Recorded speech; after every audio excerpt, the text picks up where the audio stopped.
মুভির শুরুতে বিছানায় ঘুমিয়ে থাকা অ্যানা নামের এই মেয়েটিকে দেখানো হয় যে প্রচন্ড অলস প্রকৃতির। তার মা টেস তাকে কতবার ডাকার চেষ্টা করে, কিন্তু অ্যানার ওঠার কোনো নামগন্ধই নেই। বেচারি টেস ঘরে সব কাজ শেষ করে আবারও অ্যানাকে ডাকতে আসে, তাও তাতে কোনো লাভ হয় না। শেষমেশ অ্যানার ছোট ভাই হ্যারি, যে কিনা প্রচন্ড রকমের দুষ্টু, সে এসে অ্যানার কানের কাছে ঘন্টা বাজিয়ে তাকে ঘুম থেকে তোলে। এতে অ্যানা রেগে মেগে উঠে স্কুলের জন্য তৈরি হয়। টেস যখন তাদের স্কুলে ড্রপ করতে যায় তখন দেখা যায় যে অ্যানা পড়ে হাই স্কুলে আর হ্যারি অন্য একটা স্কুলে। গাড়িতে বসে অ্যানা বায়না ধরে যে মা, আমি কি কানে আরো দুল পড়তে পারি?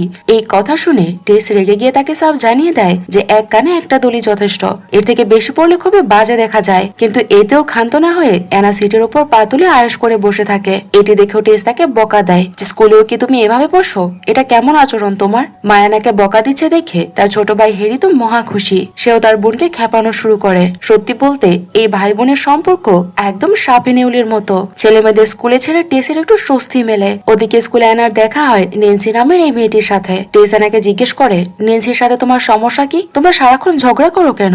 এই কথা শুনে অ্যানা রেগে গিয়ে বলে, দেখো মা, ছোটবেলা থেকে আমি ওকে একদম সহ্য করতে পারি না। তোমার যদি ওকে পছন্দ হয় তবে তুমি ওর সাথে বন্ধুত্ব করো, আমার উপর কেন চাপিয়ে দিচ্ছ? স্কুলে অ্যানার দুজন ভালো বন্ধু আছে, আর আছে তার ক্রাশ জ্যাক। কিন্তু জ্যাকের সাথে কথা বলার সাহস অ্যানার কোনোদিনই হয়নি। দূর থেকে দেখে সে মন ভরায়। তার উপর আছে স্কুলের এক খিটখিটে টিচার, যার সাথে অ্যানার বোধহয় জন্মের শত্রুতা আছে। অ্যানা ঠিক লিখলেও টিচার সেটা ভুল ধরে। অ্যানা তার রেজাল্ট নিয়ে টিচারকে জিজ্ঞেস করলে সে তাকে জানায় যে তোমার উত্তর সন্তুষ্টজনক নয়। এই কথা শুনে রাগে গজগজ করতে করতে অ্যানা যখন বিরক্তি প্রকাশ করে, টিচার সেটা শুনে ফেলে আর শাস্তি হিসেবে তাকে ডিটেনশন রুমে পাঠিয়ে দেয়। ওদিকে টেস একজন সাইকোথেরাপিস্ট। সে তার পেশা নিয়ে সারাক্ষণ ব্যস্ত থাকে। কানে হেডফোন লাগিয়ে রোগী দেখা আর পেপার চেক করতে করতে সে এতটাই মশগুল থাকে যে মাঝে মধ্যে রাস্তা পর্যন্ত ভুল করে ফেলে সে। এমনকি সুপার মার্কেটের ফোনে কোনো রোগীকে পরামর্শ দেওয়ার সময় বিলিং কাউন্টারের মহিলা ভাবে যে টেস বুঝি তাকেই বোঝাচ্ছে, আর ইমোশনাল হয়ে সে তাকে ধন্যবাদও জানিয়ে দেয়। অন্যদিকে স্কুলের পিটি পিরিয়ডে নেন্সি ইচ্ছে করে অ্যানাকে বল মেরে ফেলে দেয়। প্রতিশোধ নিতে অ্যানাও পাল্টা বল ছুড়ে মারে, কিন্তু অ্যানার কপাল এতটাই খারাপ যে নেন্সি যখন মেরেছিল তখন টিচার সেটা দেখেনি, কিন্তু অ্যানা মারার সময় টিচার সেটা দেখে ফেলে। আর এতে ফলাফল আবারও সে ডিটেনশন রুম। স্কুল ছুটির পর জ্যাক এসে অ্যানাকে অফার দেয় যে তোমাকে কি বাইকে করে বাসায় পৌঁছে দেবো। এই কথা শুনে অ্যানার খুব ইচ্ছে থাকলো তার মায়ের ভয়ে সে রাজি হতে পারে না, কিন্তু টিচার যখন তাকে জ্যাকের সাথে কথা বলতে দেখে সে উল্টো জ্ঞান দেওয়া শুরু করে তাকে যে এখন পড়াশোনায় মন দাও তোমরা, বয়ফ্রেন্ড নিয়ে ঘোরার বয়স এটা নয়। বেচারি অ্যানা না করেও দোষী হয়ে যায়। বাসায় ফেরার পর দেখা যায় যে হ্যারি তার গিটার নিয়ে লাফালাফি করছে। অ্যানা তাকে তাড়িয়ে দিয়ে গিটার নিয়ে গ্যারেজে চলে যায়। সেখানে তার বন্ধুদের সাথে মিউজিক ব্র্যান্ডের প্র্যাকটিস চলছিল। তাদের লক্ষ্য হলো বড় কোনো ব্র্যান্ড হওয়া, কিন্তু হ্যারি যেহেতু তার গিটার নষ্ট করার চেষ্টা করেছিল তাই রাগে অ্যানা ওর মাথায় কাপড় আর টেপ দিয়ে এমন ভাবে পেঁচিয়ে দেয় যে বেচারা সেটা খুলতেই পারছিল না। এরপর যখন তাদের মা টেস ফিরে আসে, হ্যারি তখনই নালিশ জুড়ে দেয়। সে বলে যে মা দেখো অ্যানা আমার কি হাল করেছে। টেস অনেক চেষ্টা করে সেই টেপ খোলার জন্য, কিন্তু এতে কোনো লাভ হয় না। শেষমেশ ওটা কেটেই বের করতে হয়। ভাবুন একবার, অ্যানা কত শক্ত করে টেপ মেরেছিল।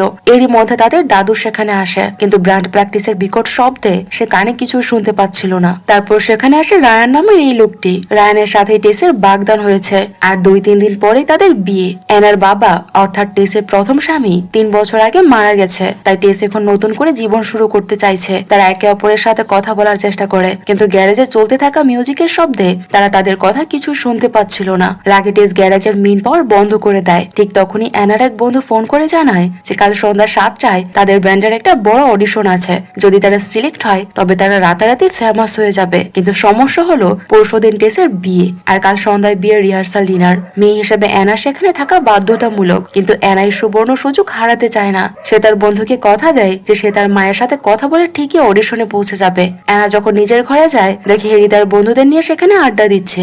সে হ্যারিকে তাড়িয়ে দিয়ে দরজা বন্ধ করতে গিয়ে দেখে যে সেখানে দরজাই নেই। টেস আসলে দরজাটা খুলে নিয়ে গেছে। অ্যানা যখন এর কারণ জিজ্ঞেস করে যে সে কেন এমনটা করেছে, টেস তাকে জানায় যে আমি আজ তোমার প্রিন্সিপালের সাথে কথা বলেছি, আর আমি জানলাম আর আমি সেখান থেকে জেনেছি যে তুমি আজ 2বার ডিটেনশন রুমে ছিলে। অ্যানা তার মাকে বোঝানোর চেষ্টা করে যে সব দোষ ওই নেন্সির। নেন্সি তাকে বল ছুড়ে মেরেছিল আর এর জন্য সে পাল্টা তাকে মেরেছে, কিন্তু তার ভাগ্যটা খারাপ আর এর জন্য টিচার শুধু তাকেই দেখে ফেলেছে, নেন্সিকে আর দেখেনি। আর ক্লাসে টিচার ইচ্ছে করে তাকে কম নম্বর দিয়েছে। এমনকি সে যখন জ্যাকের সাথে সাধারণ কথা বলছিল তখনও টিচার তাকে এসে লেকচার দেওয়া শুরু করেছে। তার কথা শুনে টেস অবাক হয়ে জিজ্ঞেস করে এই জ্যাকটা আবার কে? অ্যানা বলে যে সে খুব ভালো একটা ছেলে, আমার তার সাথে ডিটেনশন রুমে পরিচয় হয়েছে। এই কথা শুনে টেস রসিকতা করে বলে বাহ, প্রথম দেখা ডিটেনশন রুমে হয়েছে, তোমরাই তো তাহলে সেরা জুটি হবে, নিশ্চয় তোমার মতো ও 1 নম্বর বাজি। এভাবেই তাদের ঝগড়া চলতে থাকে। সে রাতেই তারা এক চাইনিজ রেস্টুরেন্টে ডিনার করতে যায়। রায়ান তখন মজার ছলে বলে, অ্যানা তোমার ঘরের দরজাটা কিন্তু রান্নাঘরের পাশেই রাখা। এটি শুনে অ্যানা একটু বিরক্ত হয়, কারণ সে এখনো রায়ানকে তার বাবার জায়গায় বসাতে পারছিল না।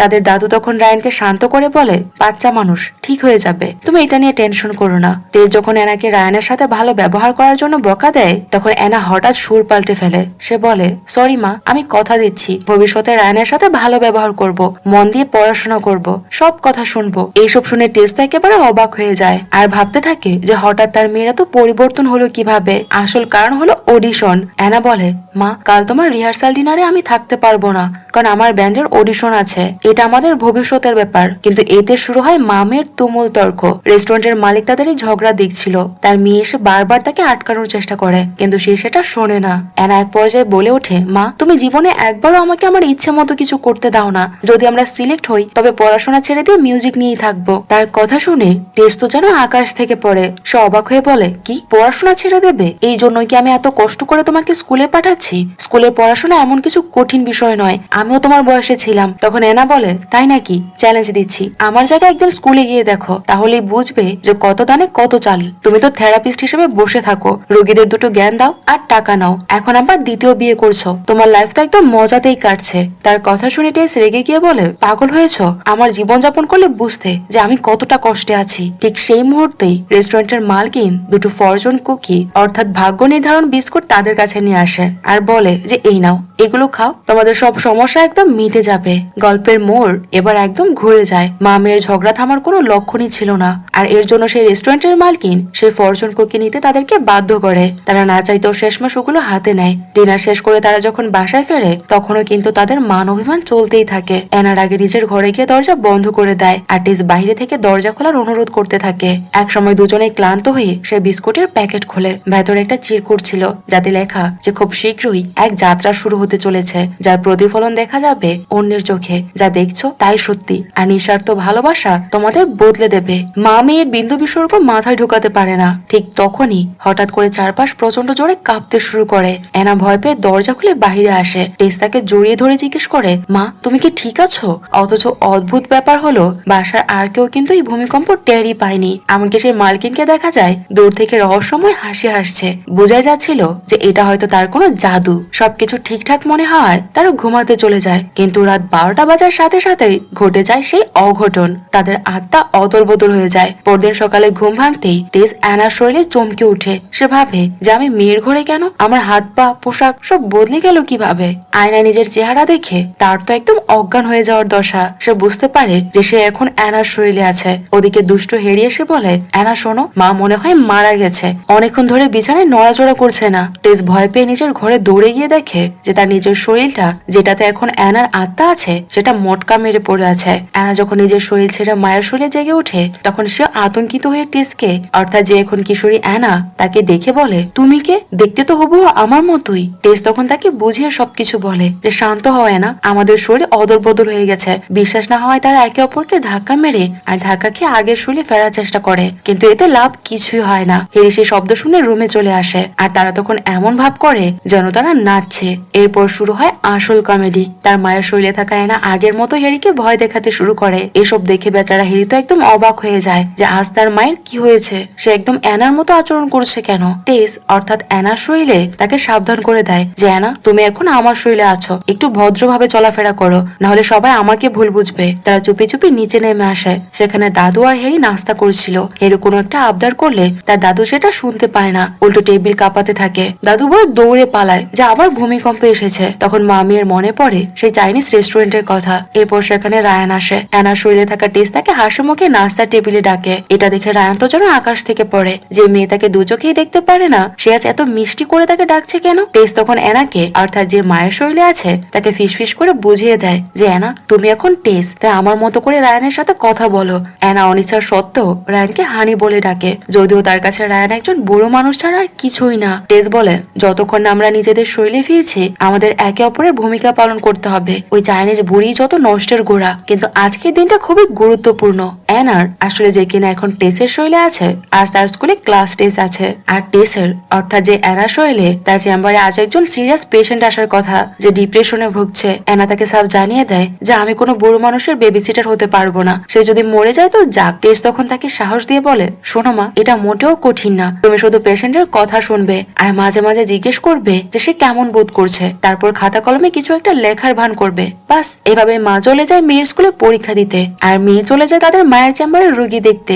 শরীর অদল বদল হওয়ার পর তারা যখন তৈরি হচ্ছিল, টেস অর্থাৎ অ্যানার শরীরে থাকা হঠাৎ খেয়াল করে যে অ্যানা তার নাভিতে ফুটু করে দুল পড়েছে। এটি দেখে টেস তো রেগে আগুন হয়ে যায়। সে বকা দিয়ে বলে, আমি তোমাকে কতবার বারণ করেছি এভাবে যত্রতত্র ফুটু করে দুল না পড়তে। ওদিকে মায়ের শরীরে থাকা অ্যানা উল্টো তাকে টিপস দেয়, আরে মা, একটাই তো পড়েছি। আর শোনো, তুমি যদি স্কুলে এরকম বুড়িদের মতো চুলে খোপা করে যাও তবে সবাই তোমাকে নিয়ে হাসাহাসি করবে। এরপর যখন হেরি তাদের সামনে আসে তখন শুরু হয় আর এক মজা। হেরি দেখে যে তার বোন, যে কিনা আসলে তার মা, তাকে খুব আদর করছে, আর তার মা, যে কিনা আসলে তার মেয়ে, তাকে সুযোগ পেলে দুঘা বসিয়ে দিচ্ছে। বেচারা হেরি তো একদম বেবাচাকা খেয়ে যায়। হঠাৎ তার দিদি এত ভালো আর তার মা এত বাজে হয়ে গেল কিভাবে। তারা যখন গাড়িতে করে রওনা দেয়, রায়ান তখন গাড়ি চালাচ্ছিল। অ্যানার অভ্যেস হলো ড্যাশবোর্ডের উপর পা তুলে বসা। এখন মায়ের শরীরে থাকা অ্যানাও ঠিক সেভাবে আয়েশ করে পা তুলে বসে। পেছনে বসা টেস তখন চিৎকার করে বলে ওঠে, এটা কি হচ্ছে, পা নামাও। হেরি তখন তাকে খেপানো শুরু করে, যে টেস তাকেও ধমক দেয়। তখন মায়ের শরীরে থাকা অ্যানা বলে ওঠে,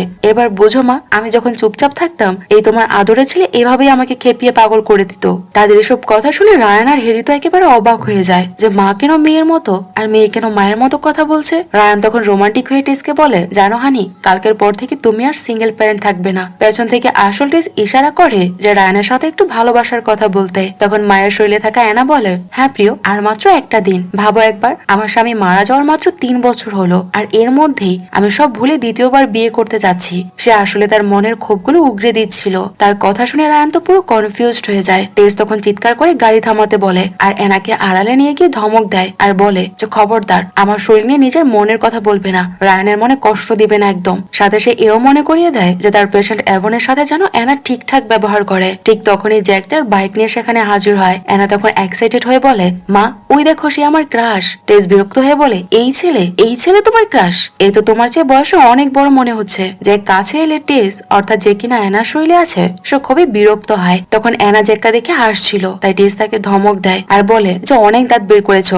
এবার এখান থেকে যাও। যাওয়ার সময় অ্যানা মিনতি করে তার মাকে বলে যায় যে মা প্লিজ আমার ক্রাশের সাথে ভালো ব্যবহার করবে, আমাদের ব্রেকআপ করে দিও না প্লিজ। জ্যাক যখন তার সাথে কথা বলতে আসে তখন টেস তাকে বলে যে শোনো ছেলে, ও সরি জ্যাক, তোমার হেয়ারস্টাইল আর ড্রেসিং সেন্স আমার একদমই পছন্দ না, তোমাকে দেখতে একদম বখাটেদের মতো লাগছে। টেস আসলে একজন ম্যাচিওর মহিলার মতো তাকে জ্ঞান দিতে শুরু করে যে আমি এখন পড়াশোনায় মন দিতে চাই, তাই আমার সাথে দেখা না করাই তোমার জন্য ভালো হবে। অর্থাৎ প্রথম দেখাতেই সে তার মেয়ের প্রেম কাহিনী এখানেই শেষ করে দিতে চায়। স্কুলে যাওয়ার পর নেন্সি যখন সামনে আসে তখন টেস ভাবে যে সে তাদের ঝগড়া মিটিয়ে নেবে, কিন্তু শয়তান নেন্সি সুযোগ বুঝে তাকে ধাক্কা দিয়ে ফেলে দেয়। অ্যানার বন্ধুরা এসে বলে আজ নেন্সিকে উচিত শিক্ষা দিতেই হবে, মারপিট করতে হবে ওর সাথে, ও অনেকবার বেড়ে গেছে। কিন্তু টেস শান্তভাবে বলে, না, মারপিট করা ঠিক হবে না, আমি বরং আমার মায়ের কাছে নালিশ করব। তার বন্ধুরা তার কথা শুনে তো একদম আকাশ থেকে পড়ে, যে অ্যানা কথায় কথায় মারপিট করতো সে আজ এত নরম হয়ে গেল কেন। টেস উল্টো তার বন্ধুদের জ্ঞান দেয় যে তোমরা ডেটিং ফেটিং বাদ দিয়ে পড়াশোনায় মন দাও, নিজেদের কেরিয়ার গড়ার চেষ্টা করো। তার বন্ধুরা ভাবে যে অ্যানার নির্ঘাত কোনো বড় অসুখ হয়েছে, এর জন্য সে সব উল্টাপাল্টা কথা বলছে। এদিকে রায়ান যখন হেরিকে স্কুলে নামিয়ে দিয়ে টেসকে কিস করতে যায়, অ্যানা অজুহাত দেয় যে আজ থাক, আমার মুখে ঘা হয়েছে। এরপর মায়ের শরীরে থাকা অ্যানার সুযোগ বুঝে তার মায়ের ক্রেডিট কার্ড হাতিয়ে নেয়। সে সোজা শপিং মলে গিয়ে নিজের পছন্দ মতো টিনেজারদের মতো জমকালো ড্রেস কিনতে থাকে আর চুলে এক অদ্ভুত স্টাইল করে ফেলে। অ্যানা, যে কিনা এখন সে তার মায়ের শরীরে আছে, সে এমন ভাবে নিজেকে পাল্টে ফেলে যে সবাই তার দিকে অবাক হয়ে তাকিয়ে থাকে। ওদিকে টেসের ব্যাগ থেকে ফোনের পর ফোন আর কাগজপত্রের আওয়াজ আসতেই থাকে। বাধ্য হয়ে সে টেসের অফিসে পৌঁছায়। সেখানে গিয়ে সে দেখে যে অফিসের ফোন অনবরত বেজেই চলেছে। সে কিছুতেই ভেবে পাচ্ছিল না যে তার মা একা হাতে একসাথে এত পেশেন্ট আর এত ফোন কল কিভাবে সামলায়। অফিসের একজন যখন ফাইলের সই নিতে আসে, অ্যানা বুঝতে পারে যে তার মায়ের চোখের দৃষ্টি একটু দুর্বল, তাই সে চশমাটা খুঁজে নেয়। এভাবে সে খুঁড়িয়ে খুঁড়িয়ে দিনটা পার করছিল। অ্যানা এবার ধীরে ধীরে বুঝতে শুরু করে যে তার মা প্রতিদিন কত ঝামেলার মধ্য দিয়ে যায়। এর মধ্যে টেসের পেশেন্ট এভন সেখানে আসে, কিন্তু অ্যানা ভুল করে তাকে কেভিন বলে ডাকে। এতে লোকটা বেশ চটে যায়। টেস যখন তাকে বলে যে সেশন শুরু করতে, এভন অবাক হয়ে জিজ্ঞেস করে, তুমি না বলেছিলে বিয়ের পর হানিমুনে গেলেও ফোনে আমাকে থেরাপি দেবে, ওটা কি তবে মিথ্যে ছিল? টেনশনে পড়ে অ্যানা বলে, আরে শান্ত হও তো, আমি ফোন ধরছি। দেখা গেল ক্যাটারিং সার্ভিস থেকে বিয়ের খাবারের জন্য ফোন এসেছে। অ্যানা শর্টান করে বলে দেয় যে আমার এত দামি $10 ক্যাটারিং সার্ভিসের দরকার নেই। এইসব শুনে বেচারা এখন তো জ্ঞান হারানোর দশা হয়ে যায়। অন্যদিকে স্কুলের টেস্ট যখন ক্লাসে বসে তখন টিচার সবাইকে প্রশ্ন করতে শুরু করে। টেস্ট সব প্রশ্নের দারুণ উত্তর দিচ্ছিল, কিন্তু টিচার তাকে পাত্তাই দেয় না। এমনকি তার ভালো ভালো উত্তর দেওয়া সত্ত্বেও তাকে খারাপ নম্বর দেওয়া হয়। এটি দেখে টেস্ট খুব অবাক হয় যে এই লোকটার সাথে তার মেয়ের কিসের শত্রুতা। তখন তার মনে পড়ে যে অ্যানা অনেকবার এই টিচারের কথা তাকে বলতে চেয়েছিল। টেস্ট এখন নিজের মেয়ের কষ্টটা হাড়ে হাড়ে টের পাচ্ছে যে সে যা বলেছে তা একদম সত্যি বলেছিল। অন্যদিকে মায়ের চেম্বারে বসে অ্যানা প্রত্যেক পেশেন্টকে শুধু একটা কথাই জিজ্ঞেস করছিল যে আপনি এখন কেমন বোধ করছেন। তার এই একই প্রশ্ন শুনে পেশেন্টরা খুব অবাক হয়, কারণ যে মহিলা এত সুন্দর করে বুঝিয়ে কথা বলতো সে আজ কেবলমাত্র তাদেরকে 2 কথায় কাজ সারছে। একটু পর এক মহিলা এসে কান্নাকাটি করে বলে যে সে তার মেয়ের ডায়েরি পড়েছে আর জেনেছে যে মেয়ের বয়ফ্রেন্ড আছে। এই কথা শুনে অ্যানা নিজের উপর নিয়ন্ত্রণ হারিয়ে চেঁচিয়ে ওঠে আর বলে যে আপনি কেন আপনার মেয়ের ডায়েরি পড়তে গেলেন? ওর কি নিজস্ব কোনো জীবন থাকতে পারে না? খবরদার, ওর ব্যক্তিগত ব্যাপারে একদম নাক গলাবেন না। ওই মহিলা তো তার এমন ব্যবহার দেখে একদম থ হয়ে যায় যে এ কেমন থেরাপিস্ট যে নিজেই খেপে যাচ্ছে। অন্যদিকে ক্লাস শেষ হওয়ার পর টেস ওই টিচারের কাছে যায়। তার হঠাৎ মনে পড়ে যে এই টিচার আর টেস একই কলেজে পড়তো আর টিচার তখন টেসকে একতরফা ভালোবাসতো। টেস তার প্রেম প্রত্যাখ্যান করেছিল বলেই আজ সে তার মেয়ের উপরেই তার প্রতিশোধ নিচ্ছে। টেস সরাসরি তাকে হুমকি দেয় যে দেখুন স্যার, আমি কিন্তু সব জানি। আপনি আমার মাকে ভালোবাসতেন আর মা আপনাকে পাত্তা দেয়নি বলে আপনি আজ আমার উপর প্রতিশোধ নিচ্ছেন, আর এর জন্য আপনি আমার ভালো উত্তরগুলোকে পাত্তা দিচ্ছেন না। যদি আপনি আপনার আচরণ না পাল্টান তবে আমি প্রিন্সিপালের কাছে আপনার নামে নালিশ করব, আর আপনার কিন্তু এতে চাকরি থাকবে না। তার এই কথা শুনে টিচার তো একদম ভয় পেয়ে যায়। অ্যানার বন্ধুরা এসব দেখে পুরো থতমত খেয়ে যায়। তার বন্ধুরা এসে তাকে জিজ্ঞেস করে যে অডিশনের ব্যাপারে কি তোমার মার সাথে কথা বলেছ? আমরা কি আর যাচ্ছি সেখানে? টেস বলে মা রাজি হয়নি, তোমরা বরং অন্য কাউকে নিয়ে যাও। তার কথা শুনে তার বন্ধুরা তো একদম অবাক হয়ে যায় যে তুমিই তো বলেছিলে যে রায়ানের সাথে বাগদানের পর তোমার মা তোমাকে পাত্তাই দেয় না। তুমি তো বলেছিলে যে তোমার মা তোমাকে ভালোবাসে না, তাই তুমি রিহার্সাল ডিনারে না গিয়ে অডিশনে যাবে। তোমার কথা কি তবে মিথ্যে ছিল? এই কথা শুনে টেসের বুক ফেটে যায়। সে বুঝতে পারে যে তার মেয়ে তার সম্পর্কে কতটা ভুল ধারণা পুষে রেখেছে। সে বন্ধুদের বলে না, ওসব সত্যি নয়। আমার মা আমাকে খুব ভালোবাসে, সেই আমাকে গিটার ক্লাসে ভর্তি করিয়েছে আর গ্যারেজে প্র্যাকটিস করতে দিয়েছে। তোমরা যাও, আমি অডিশনে থাকবো না। এই কথা শুনে বন্ধুরা রেগে গিয়ে সেখান থেকে চলে যায়। বিকেলের দিকে অ্যানা গাড়ি নিয়ে টেসকে স্কুল থেকে নিতে আসে আর খুব বাজে ভাবে ড্রাইভ করে। টেস তাকে বকা দেয় যে আমি তোমাকে ট্যাক্সি নিয়ে আসতে বলেছিলাম, এভাবে গাড়ি চালালে তো অ্যাক্সিডেন্ট হবে। তারপর টেস যখন নিজের শরীরের অবস্থা দেখে, নাবির সেই দুল আর অদ্ভুত সাজগোজ, তখন আবারও তাদের ঝগড়া শুরু হয়। টেস বলে গাড়ি আমি চালাবো। অ্যানা তখন হাসতে হাসতে বলে তুমি যদি চালাও তবে পুলিশ তোমাকে ধরবে, কারণ তুমি এখন আন্ডার এজ। এসব বলতে বলতে অ্যানা প্রচন্ড গতিতে গাড়ি চালাচ্ছিল আর ইচ্ছে মতো জাঙ্ক ফুড খেতে থাকে। এসব দেখে অ্যানার শরীরে থাকা টেস একদম রেগে আগুন হয়ে যায়। সে বলে খবরদার, উল্টাপাল্টা জাঙ্ক ফুড খেয়ে আমার পেট নষ্ট করো না, কিন্তু বরং ওটা আমাকে দাও, আমি খেয়ে তোমার পেট খারাপ করে দেই। এই বলে সে ফ্রেঞ্চ ফ্রাই গুলো ছিনিয়ে নিয়ে নিজেই খাওয়া শুরু করে দেয় আর বলতে থাকে ওফ, জাঙ্ক ফুডের স্বাদই তো অন্যরকম, এটা এত মজা লাগে, আগে তো জানতাম না। এরপর তারা সেই রেস্টুরেন্টের মালকিনের খোঁজে যায়, কিন্তু মালকিন তাদের দেখে পালানোর চেষ্টা করে। তার মেয়ে তাকে থামিয়ে বকা দেয় আর বলে যে মা, আমি তোমাকে বারণ করেছিলাম যেসব না করতে, তুমি কেন তোমার টুকটাক বন্ধ করছো না বলো তো? আসলে এই বুড়ি মহিলা আগেও এভাবে অনেককে অদল বদল করে দিয়েছিল। অ্যানা টেসকে প্রায় রেস্টুরেন্টে ঝগড়া করতে দেখে সে সিদ্ধান্ত নেয় যে এদের শরীর বদলে দেবে, যাতে তারা একে অপরের সমস্যাগুলো বুঝতে পারে। মালকিন তার মেয়েকে চায়না ভাষায় কিছু একটা বলে চলে যায়। মেয়েটি তখন টেস আর অ্যানাকে বলে আগামীকাল তোমাদের বিয়ে, তাই তো? নিজেদের শরীরে ফিরে যাওয়াটা এখন সম্পূর্ণ তোমাদের হাতে। এই সমস্যার সমাধান তোমাদের নিজেদের ভেতরেই খুঁজতে হবে। টেস অসহায় হয়ে জিজ্ঞেস করে আপনি কি কিছুই করতে পারবেন না? মেয়েটি তখন বলে আমি শুধু একটা কাজই করতে পারি, কালকের বিয়েতে আমি ক্যাটারিং সার্ভিস দিতে পারি, তা আবার ভালো ডিসকাউন্টে। তার কথা শুনে অ্যানা তো আকাশ থেকে পড়ে। সে বলে যে আমি এখানে নিজের জীবন নিয়ে টানাটানিতে আছি আর আপনি ডিসকাউন্টের কথা বলছেন? আমার ক্যাটারিং লাগবে না, আমি অলরেডি অন্য জায়গায় বুক করেছি। কিন্তু টেসের শরীর থেকে অ্যানা বলে ওঠে না মা, ওই $100 ক্যাটারিং আমি বাতিল করে দিয়েছি। এই চীনাদের থেকে $10 ডিসকাউন্ট পাবো, এটাই বুক করি। কোনো উপায় না দেখে তারা রাজি হয়ে যায়। রেস্টুরেন্ট থেকে বেরিয়ে অ্যানা কাঁদতে কাঁদতে বলে হাই, জীবনে এখনো কিছুই দেখলাম না, সাবালিকা পর্যন্ত হলাম না, আর এখনই এক বুড়ো মানুষকে আমার বিয়ে করতে হচ্ছে। মা, আমি এই বিয়ে করব না। এর মধ্যে হ্যারির স্কুল থেকে ফোন আসে প্যারেন্টস টিচার মিটিং এর জন্য। টেস বলে অ্যানা, তুমি হ্যারির স্কুলে যাও আর মিটিং এ ঠিকঠাক কথা বলবে, আর আমি তোমার হয়ে পরীক্ষা দিতে স্কুলে যাচ্ছি। মায়ের শরীরে থাকা অ্যানা হ্যারির স্কুলে যায়। হ্যারি যখন আদর করে তাকে মাম্মি বলে ডাকে, সে উল্টো তাকে ধমক দেয়। টিচার তখন বলে আপনার ছেলে খুব বুদ্ধিমান আর শান্ত, সে কখনো দুষ্টুমি করে না। অ্যানা তখন মনে মনে ভাবতে থাকে টিচার যদি একবার আমাদের আমাদের বাসায় আসতো তবে বুঝতো যে বানরটা কত বড় শয়তান। টিচার তাকে আরো জানায় যে স্কুলের কিছু ছেলে হ্যারিকে বুলিং করে। অ্যানা তখন মনে মনে ভাবতে থাকে যে ঠিকই আছে, এই বয়সে একটু একটু বুলিং ফেস করলেই তো ভবিষ্যৎ শক্ত। কথা শেষ করে পালানোর সময় টিচার তাকে থামিয়ে বলে যে আপনার ছেলে অঙ্কে একটু কাঁচা হলো, ইংরেজিতে কিন্তু সে দারুণ। টিচার হ্যারির একটা লেখা তাকে দেখায় যেখানে হ্যারি তার দিদি অর্থাৎ অ্যানা সম্পর্কে লিখেছে, আর সেখানে লেখা যে আমার দিদি পৃথিবীর সেরা দিদি। এটা পড়ে অ্যানা একদম ইমোশনাল হয়ে যায়। সে বুঝতে পারে যে বাহিরে হ্যারি সারাক্ষণ ঝগড়া করলেও মনে মনে সে তার দিদিকে কতটা ভালোবাসে। বাহিরে বেরিয়ে সে হ্যারিকে জিজ্ঞেস করে তুমি দিদিকে এত ভালোবাসো? হ্যারি বলে হ্যাঁ মা, এর জন্য তো দিদির সাথে একটু মজা করি, দিদি তো আমার সব, ওর সাথে ঝগড়া না করলে আমার ভালো লাগে না, তাই ওকে একটু খেপাই। কিন্তু মা প্লিজ দিদিকে এসব বলো না, তাহলে সে আমাকে আবার বকবে। মায়ের শরীরে থাকা অ্যানা এবার বুঝতে পারে যে হ্যারি আসলে একটা অবুঝ বাচ্চা, ওর উপর রাগ করা ঠিক নয়। সে বলে কেউ যদি তোমায় জ্বালায় আমাকে বলবে, আমি তাকে দেখে নেব। ওদিকে স্কুলে অ্যানার শরীরে থাকা টেস নেন্সিকে ডেকে বলে বলতো আমাদের শত্রুতা কিসের? 6 ক্লাস পর্যন্ত তো আমরা খুব ভালো বন্ধু ছিলাম, আমাদের মায়েরা এখনো বন্ধু আছে, তবে আমরা কেন ঝগড়া করি? নেন্সি তার কথায় রাজি হয় আর তারা দুজনে মিলে পরীক্ষা দিতে বসে। নেন্সি পরীক্ষার খাতার এক কোণে লেখে অ্যানা আমরা আবার বন্ধু হয়ে গেছি, আমি খুব খুশি। টেস এটা দেখে যখন একটু শান্তিতে নিঃশ্বাস নেয় তখনই নেন্সি শয়তানি শুরু করে। সে টিচারকে ডেকে নালিশ করে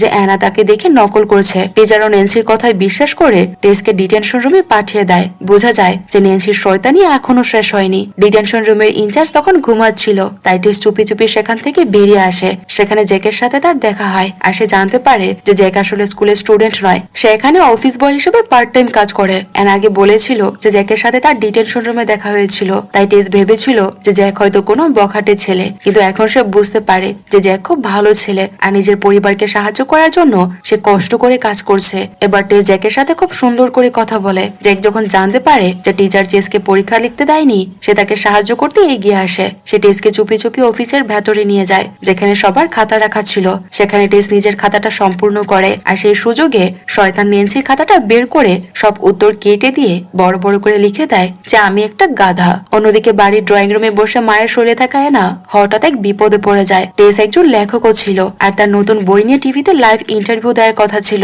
এনার তো বইয়ের বিষয়বস্তু নিয়ে কোনো ধারণাই নেই। টেস টিভির পর্দায় মেয়ের এই অবস্থা দেখে আতঙ্কিত হয়ে পড়ে। সে ভাবে যে এনা তো আজ আমার তিল তিল করে গড়া কেরিয়ারটা একদম শেষ করে দেবে। সে জ্যাককে অনুরোধ করে যে তাকে স্টুডিওতে পৌঁছে দিতে, কিন্তু জ্যাক তাকে জানায় যে তার পার্ট টাইম জবের সময় হয়ে গেছে আর এনার মা তাদেরকে একসাথে দেখলে খুব বকা দেবে। আগতা টেস কোনো মতে স্টুডিওতে পৌঁছায়। ওদিকে মায়ের শুলে থাকা অ্যানা সোফার উপর পা তুলে একদম আয়েশ করে ইন্টারভিউ দিচ্ছিল। টিনেজারদের মতো তার কথাবার্তা আর কুল অ্যাটিটিউড দেখে দর্শকরা তো ধন্য ধন্য শুরু করে। ইন্টারভিউ শেষ করে অ্যানা এক রেস্টুরেন্টে গিয়ে জ্যাকের দেখা পায়। সেখানেও তারা অনেকক্ষণ গল্প করে। জ্যাকের মনে হচ্ছিল যে সে টেসের সাথে নয় বরং অনেক চেনা কারোর সাথে কথা বলছে। আসলে তো সে অ্যানার সাথে কথা বলছিল। যাওয়ার সময় অ্যানা ভুলে যায় যে সে তার মায়ের শরীরে আছে। সে খুব আয়েশ করে জ্যাকের বাইকের পেছনে বসে তার কাঁধে মাথা রেখে রওনা দেয়। রায়ান দূর থেকে এটা দেখে ফেলে আর তার মনে খটকা লাগতে শুরু করে যে টেস এই অল্প বয়সী ছেলের সাথে কোথায় যাচ্ছে। বাসায় ফেরার পর টেস অ্যানাকে খুব বকাঝকা শুরু করে। দাদু আর হিরি অবাক হয়ে দেখছিল যে মেয়ে কেন মাকে শাসন করছে। পরিস্থিতি সামলাতে টেস বানিয়ে বলে যে দাদু আমরা একটা থেরাপি প্র্যাকটিস করছি যেখানে মা মেয়ের মতো আর মেয়ে মায়ের মতো অভিনয় করবে। এই কথা শুনে তাদের দাদু তো মহা খুশি হয়ে যায়। সে বলে যে এটা দারুণ আইডিয়া, আমি আর হেরিও এটা করব। দাদু হেরির মতো কথা বলে ওকে খেপাতে থাকে আর হেরি ও দাদুর মতো কাঁপতে কাঁপতে কথা বলে দাদুকে ভেঙাতে শুরু করে। এর মধ্যে রায়ান সেখানে এসে রাগী সুরে জিজ্ঞেস করে যে টেস তুমি ওই ছেলের বাইকে কোথায় গিয়েছিলে? তখন অ্যানার শরীরে থাকা টেস বুদ্ধি খাটিয়ে বলে যে এক আমার বয়ফ্রেন্ড, আমি মাকে বলেছিলাম ওর সাথে দেখা করতে যাতে মা বুঝতে পারে যে ও কতটা ভালো ছেলে, মা ওকে খুব পছন্দ করেছে। এই কথা শুনে মায়ের শরীরে থাকা অ্যানা মনে মনে খুব খুশি হয় যে যাক মা অন্তত জ্যাককে মেনে নিয়েছে। টেস যেহেতু তার জন্য এত বড় কাজ করেছে তাই অ্যানাও ঠিক করে যে সেও তার মাকে সাহায্য করবে। সে রায়ানকে জড়িয়ে ধরে বলে চলো হানি, আমি রিহার্সাল ডিনারের জন্য একদম রেডি। পার্টিতে গিয়ে অ্যানা যখন ড্রিঙ্ক করতে যাচ্ছিল টেস তাকে বাধা দিয়ে বলে শোনো, কালকের মধ্যে যদি আমরা নিজেদের শরীরে না ফিরি তবে কিন্তু তোমাকে রায়ানের সাথে বিয়ে করতে হবে, এর সমাধান খোঁজো। তারা সেই বিস্কুটের চিরকুটটা আবার পড়তে থাকে। ঠিক তখনই অ্যানার বন্ধুরা এসে টেসকে চ্যাংদোলা করে তুলে নিয়ে যায় আর বলে যে মাত্র 20 মিনিটের অডিশন, যেভাবে হোক তোমাকে আসতেই হবে। টেস যখন যেতে চাইছিল না তখন তার বন্ধুরা তাকে এক প্রকার কিডন্যাপ করার চেষ্টা করে। রায়ানের লোক তাদের ধরে অ্যানার কাছে নিয়ে আসে। তার বন্ধুরা অনুরোধ করে যে আন্টি প্লিজ ওকে আমাদের সাথে যেতে দিন, এটা ওর জীবনের সেরা সুযোগ। টেসের শরীরে থাকা অ্যানা প্রথমে রাজি না হলো রায়ান মাঝখান থেকে এসে বলে যেখানে মেয়ে নিজের প্রতিভা দেখানোর সুযোগ পাচ্ছে সেখানে আমাদের বাধা দেওয়া ঠিক না। আমি চাই আমার মেয়ে নিজের মনের মতো কাজ করুক। রায়ানের এই মহানুভব স্বভাবতা দেখে অ্যানা একদম থমকে যায়। সে বুঝতে পারে যে সে রায়ানকে যতটা খারাপ ভাবতো লোকটা আসলে ততটা খারাপ নয়। সে সবসময় তাকে সৎ বাবার চোখে দেখলো, রায়ান তাকে নিজের মেয়ের মতোই ভালোবাসে। বন্ধুদের সাথে টেসকে অডিশনে পাঠিয়ে দিয়ে অ্যানা মনে মনে রায়ানের প্রতি এক গভীর শ্রদ্ধা অনুভব করতে থাকে। রায়ানের মনটা আসলে অনেক বড়। সে টেসকে ভালোবাসার পাশাপাশি তার 2 সন্তানকেও নিজের করে নিয়েছে। রায়ান যখন হাসিমুখে টেসকে বলে যে সে অডিশন যাওয়ার ব্যাপারে সাহায্য করবে, তখন এনা বুঝতে পারে যে মানুষই সত্যি তার বাবার জায়গা নেওয়ার যোগ্য। সে আবেগে রায়ানের গালে একটা কিস খেয়ে অডিশনের উদ্দেশ্যে রওনা দেয়। অডিশনে গিয়ে তো আরেক কাণ্ড ঘটে। অ্যানার শরীরে থাকা টেসের হাতে গিটার ধরিয়ে দেওয়া হয়েছে, কিন্তু টেস তো গিটার বাজাতে জানে না। সে বারবার পালানোর চেষ্টা করলেও তার বন্ধুরা তাকে ছাড়ছিল না। শেষমেশ যখন তাদের পারফরমেন্স শুরু হয়, টেস গিটার থেকে অদ্ভুত সব কর্কশ আওয়াজ বের করতে থাকে। ঠিক সেই সময় টেসের শরীরে থাকা অ্যানা ব্যাকস্টেজ থেকে বুদ্ধি খাটায়। সে টেসের গিটারের প্লাগ খুলে দেয় আর আড়াল থেকে নিজে গিটার বাজাতে শুরু করে। আর স্টেজে থাকা টেস কেবল বাজানোর অভিনয় করতে থাকে। তাদের এই দারুণ পারফরমেন্স দর্শকদের মন জয় করে নেয় আর তারা অডিশনে জিতেও যায়। টেস নিজের মেয়ের প্রতি গর্বে ভরে ওঠে। সে বুঝতে পারে যে তার মেয়ে সত্যি একজন বড় রকস্টার। কিন্তু বিয়ের রিহার্সালের সময় হয়ে যাওয়ায় তারা দ্রুত অনুষ্ঠানে পৌঁছায়। তখনও তাদের শরীর বদল হয়নি। অ্যানা ভয় পেয়ে টেসকে বলে, মা, আমার মনে হয় না যে আমরা নিজেদের শরীরে ফিরতে পারবো। তুমি বরং রায়ানকে বলে বিয়েটা কয়েকদিনের জন্য পিছিয়ে দাও। তখন সবার সামনে টেসের শরীরে থাকা অ্যানা কথা বলতে শুরু করে। সে বলে যে 3 বছর আগে আমার স্বামীর মৃত্যুতে আমাদের পুরো পরিবার ভেঙে পড়েছিল, কিন্তু রায়ানের সাথে দেখা হওয়ার পর আমি বুঝেছি যে সে শুধু আমার ভালো স্বামীই নয়, বরং আমার শ্বশুর মশাইয়ের জন্য ভালো ছেলে আর আমার সন্তানদের জন্য একজন আদর্শ বাবা হতে পারবে। আজ আমার ছেলেও তাকে পছন্দ করে আর আমার মেয়েও তাকে বাবা হিসেবে মেনে নিয়েছে। নিজের শরীরে থাকা টেস যখন এসব কথা শুনছিল তার চোখ ভিজে যায়। সে ভাবে যে যাক, অ্যানা অন্তত রায়ানকে মেনে নিয়েছে। ঠিক যখন অ্যানা বিয়েটা পেছানোর কথা বলতে যাবে, তখনই আবার চারপাশ কাঁপতে শুরু করে। মা আর মেয়ে দুজনে এসে কম্পন অনুভব করে আর পলক ফেলতেই তারা আবার নিজেদের আগের শৈলে ফিরে আসে। আসলে তারা যখন একে অপরের সমস্যাগুলো মন থেকে বুঝতে পেরেছে আর একে অপরকে নিঃস্বার্থভাবে সমর্থন করার অঙ্গীকার করেছে, তখনই জাদুর সমাধান হয়ে যায়। অ্যানা নিজের শৈলে ফেরার পর প্রথমবার রায়ানকে পাপা বলে ডাকে আর তাকে পরিবারে স্বাগত জানায়। এটি শুনে রায়ান তো খুশিতে একদম আত্মহারা হয়ে যায়। পরের দিন ধুমধাম করে টেস আর রায়ানের বিয়ে হয়ে যায়। মা আর মেয়ে একে অপরের কাছে পুরনো সব ব্যবহারের জন্য ক্ষমা চায় আর একে অপরকে ধন্যবাদও জানায়। টেস নিজে থেকে জ্যাকে দেখিয়ে অ্যানাকে বলে, ওই দেখো তোমার বয়ফ্রেন্ড, যাও ওর সাথে কথা বলো। অ্যানা গিয়ে জ্যাকে প্রপোজ করে আর তারা দুজনে মিলে আনন্দে নাচতে থাকে। অন্যদিকে তাদের দাদু হ্যারিকে উদ্দেশ্য করে বলে, ওই যে একটা মেয়ে তোমাকে দেখছে, যাও ওর সাথে গিয়ে তুমি নাচো। এই বয়সটাই তো আনন্দের বয়স। আমি যদি তোমার বয়সী থাকতাম তবে কত গার্লফ্রেন্ড যে বানিয়ে ফেলতাম। ঠিক তখনই সেই রেস্টুরেন্টের রহস্যময় বুড়ি মালকিন আরো 2টো ফরচুন কুকি নিয়ে দাদু আর হ্যারির দিকে এগিয়ে আসে। তার মেয়ে দৌড়ে এসে সেগুলোকে কেড়ে নেয়, না হলে নির্ঘাত এবার দাদু আর হ্যারির শরীর অদল বদল হয়ে যেত আর দাদুকে হয়তো আবার স্কুলে যেতে হতো। সবশেষে অ্যানা আর তার ব্যান্ডের দুর্দান্ত কনসার্ট দিয়ে মুভিটি চমৎকার একটা হ্যাপি এন্ডিং এর মাধ্যমে শেষ হয়। তো মুভির গল্পটি আপনাদের কাছে কেমন লেগেছে তা কমেন্ট করে আমাদের জানাতে ভুলবেন না। যদি একটুও ভালো লেগে থাকে তাহলে প্লিজ ভিডিওটিতে লাইক করে দেবেন। আর যারা এখন আমার চ্যানেলটি সাবস্ক্রাইব করেননি তারা চাইলে আমাদের চ্যানেলটি সাবস্ক্রাইব করে দিতে পারেন। দেখা হচ্ছে পরবর্তী কোন ভিডিওতে। সেই পর্যন্ত সবাই ভালো থাকুন আর সুস্থ থাকুন।